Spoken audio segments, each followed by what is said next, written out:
Lumabas na nga ang mga balita na target talaga ni Terence Bud Crawford babain sa middleweight division si Unified World Middleweight Champion Janibek Kazakh-style Alim Kanuli. Lalo na't kapag nanalo ito laban kay WBA World Middleweight Champion Erislandy Lara sa darating na December 6. Si Crawford na naging undisputed super middleweight world champion matapos talunin ng Mexican boxing superstar na si Canelo noong September ay pinaniniwalaang nananatili na lamang sa super middleweight dahil baka makipag-rematch pa si Canelo sa kanya. Pero bali-balitang wala na daw pong intensyon si Crawford kung dedepensa lang sa mga challenger sa 168. Kaya't ang sinasabi ang pagsungkit ng ika-6 na division title ni Crawford sa middleweight ang pinakamainam na hakbang na gagawin niya maliban sa paikipag-rematch kay Canelo.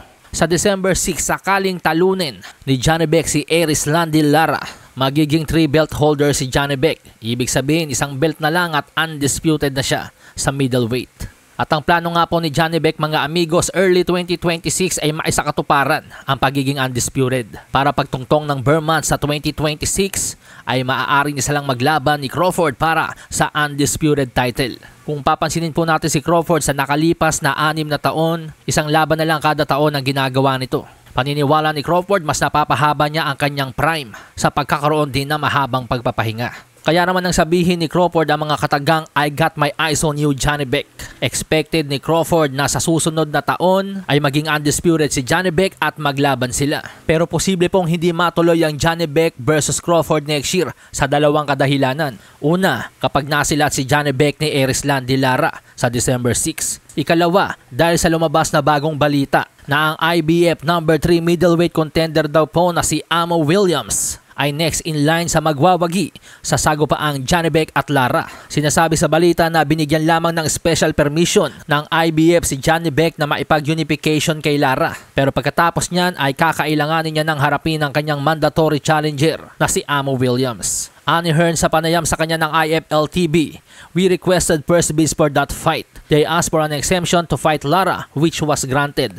The IBF has written to Amo Williams and said, on December 7th, the winner of that fight will be ordered to fight you with no exceptions." So ibig sabihin po mga amigo, sa magwawagi sa Lara versus Janibek ay hindi rin po makaka-attempt na maging undisputed sa early 2026 sa kadahilan ng ipinag-uutos po ng IBF na harapin ng Janibek Lara winner ang kanilang mandatory challenger na si Amo Williams. At dahil dyan, ang pag-attempt ni Crawford na maging undisputed champion sa middleweight division ay tsak na madedelay. Pero na lamang kung haharapin niya next year, early 2026, ang WBC World Middleweight Champion na si Carlos Adames. Sa ganong sistema, kapag lumusot siya kay Adames, maaari siya magantay sa Vermonts sa magwawagi sa bakbakang Janibek at Amo Williams o kaya naman Lara versus Amo Williams. Dahil kapag hindi po ginawa ni Crawford ang hakbang na yon, malamang na sa 2027 pa siya mabigyan ng chance sa undisputed title sa middleweight.